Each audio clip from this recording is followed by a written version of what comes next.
Simple harmonic motion, SHM waves, sound waves, AC wave optics, सब जगह ये concept repeat होगा, इसलिए अच्छे से ध्यान से पढ़ना चैप्टर ज़रूरी है। पीरियोडिक मोशन हम लोग पढ़े थे, repetition of some process or path at a fixed interval of time. Periodic motion in physics is the motion which is repeated in equal intervals of time.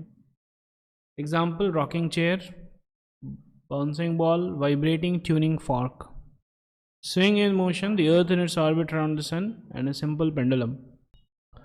ठीक है, swing in motion, earth and simple pendulum, ये सब जो है periodic motion है। ये भी एक एग्जांपल है पीरियोडिक मोशन का, but this is not an example of periodic motion, क्योंकि वहाँ पे गए and that's it done. Time taken for one complete oscillation to occur is called the time period, और एक ऑसिलेशन को कंप्लीट करने में टाइम पीरियड जो है टी है। ठीक है, 1 by टाइम पीरियड कर दीजिए, you will get frequency, that is the number of vibrations of the repeating event per unit time per second. ठीक है ना, इसका ऐसा यूनिट होता है hertz, which is actually second inverse. The oscillatory motion, ठीक है, so this was periodic motion.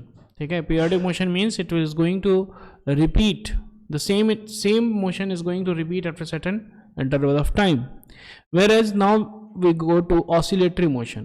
दोनों अलग अलग चीज़ें। ऑसिलेटरी मोशन मतलब कि क्या है, टू एंड फ्रो मूवमेंट। ठीक है, एक आदमी ऐसे ऐसे घूम रहा है सोचते सोचते, दैट इज ऑसिलेटरी मोशन।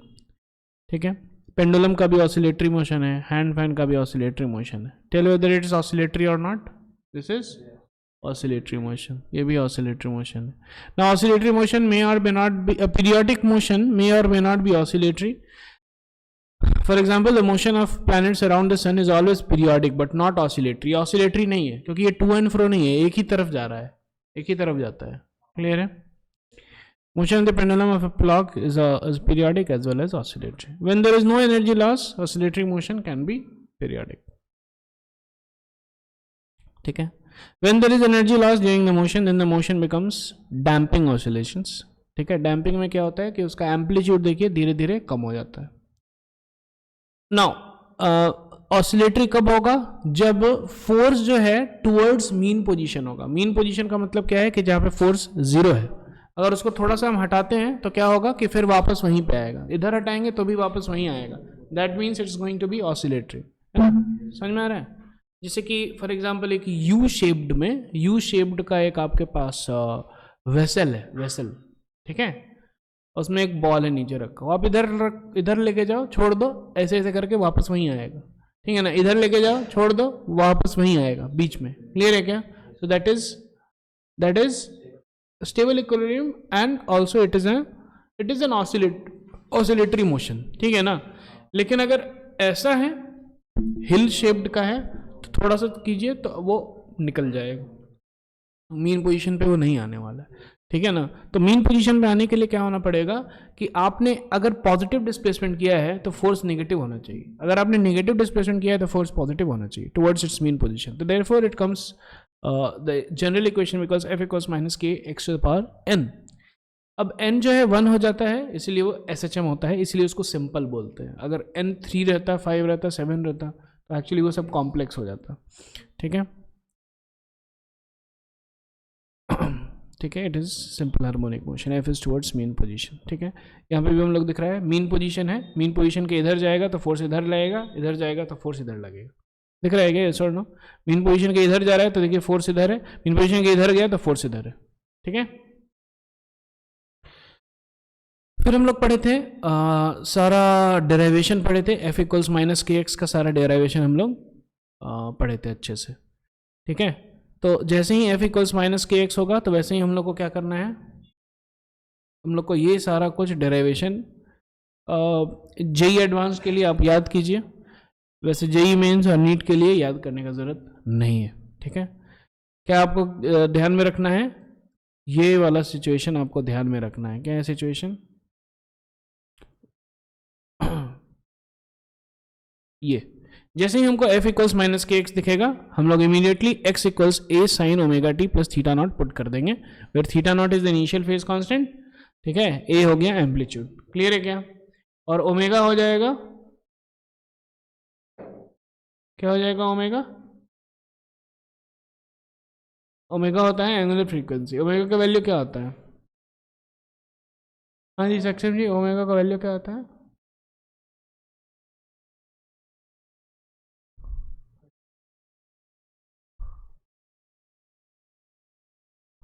ये है k by m equals omega square. Clear है क्या? Omega is equal to root k by m. Clear है क्या? स्प्रिंग मास सिस्टम में। ठीक है, ये याद कर लीजिए, लिख लीजिए। चलिए लिखिए। ठीक है, तो वैसे ही टॉर्क के लिए भी हो जाएगा माइनस के थीटा, और जो है ना सारा कुछ हम लोग निकाल सकते हैं। ठीक है, अब ये सारे रिलेशनशिप हम लोग को पता होना चाहिए। जब एक्स का पता चल गया, वी का पता चल जाएगा, ए का पता चल जाएगा, सारा कुछ रिलेशनशिप हम लोग को पता चल जाएगा, जो कि हम लोग पहले ये सब देखे हुए हैं। ठीक है, ये है सिंपल हार्मोनिक मोशन, है ना। अब जो है हम लोगों ने यस ये भी किया था, है ना, SHM as the projection of uniform circular motion. Clear है क्या? ठीक है, तो यहां से अगर एक पार्टिकल निकला और इधर जा रहा है, तो उसका जो x कंपोनेंट होगा, जो शैडो होगा इधर, that is the x of simple harmonic motion. ठीक है ना, तो हम लोग सर्कुलर मोशन में ये देखे थे करके। ठीक है, हम लोग देखे थे करके, और उसके बाद फिर हम लोगों ने कुछ कुछ क्वेश्चंस भी सॉल्व किया था। फिर हम लोग देखे थे कॉम्बिनेशन ऑफ स्प्रिंग्स, है ना। K1 K2 अगर सीरीज में रहे तो इसमें जो है वो रेजिस्टेंस के पैरेलल वाला फॉर्मूला लगता है। ठीक है, और पैरेलल रहे तो सीरीज का फॉर्मूला लगता है। और फिर हम लोग अलग अलग चीज देख करके देखे थे कॉम्बिनेशन, है ना, SHM as projection of uniform circular motion, ये सब कुछ हो गया था। ठीक है, और फिर प्रैक्टिस प्रॉब्लम्स हम लोग ने देखा था। ठीक है, एक लास्ट चीज जो बचा हुआ था, vector method for combining two और मोर सिंपल हार्मोनिक मोशंस। ठीक है, ये लास्ट का जो पोर्शन है वो हम लोग कर लेते हैं अभी।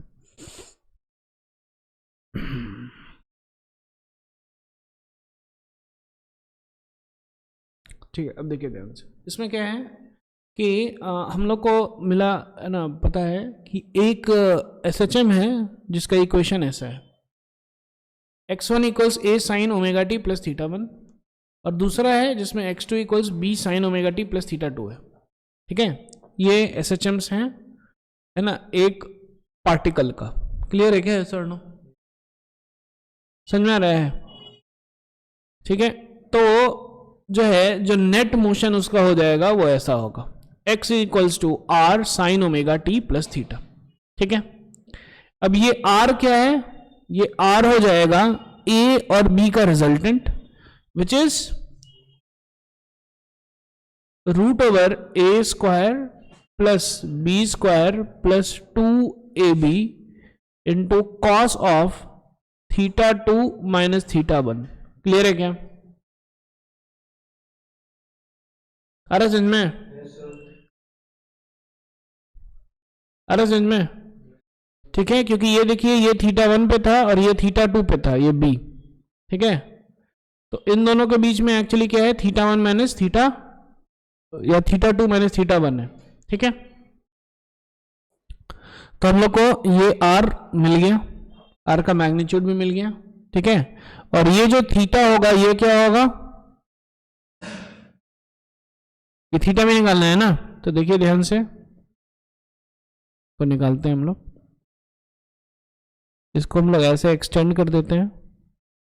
ठीक है, ध्यान से समझिए, ये है b और ये है थीटा 2 माइनस थीटा 1, तो ये क्या हो जाएगा, ये हो जाएगा b cos theta 2 minus theta 1, ये हो जाएगा b sine theta 2 minus theta 1, तो tan थीटा हो जाएगा b sine theta 2 minus theta 1 divided by a plus b cos of theta 2 minus theta 1। Yes और नो?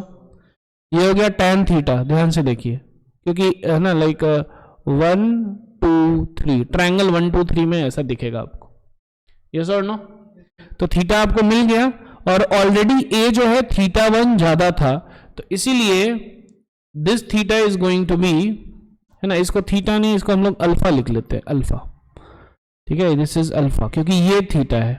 ठीक है, तो this theta is alpha, theta is equal to alpha plus theta 1, क्योंकि a already इतना आगे था। क्लियर है क्या, यस और नो? इसको पूरा नोट डाउन कीजिए। ठीक है, क्लियर है क्या, यस और नो? हाँ, एक एग्जांपल से बना लेते हैं, सिंपल सा एग्जांपल।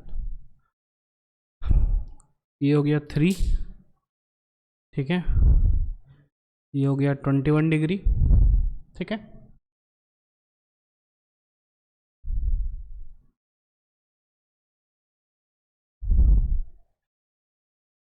ठीक है, और ये हो गया 4, ये हो गया 111 डिग्री, ठीक है। आपको निकालना है आर और थीटा, बनाइए।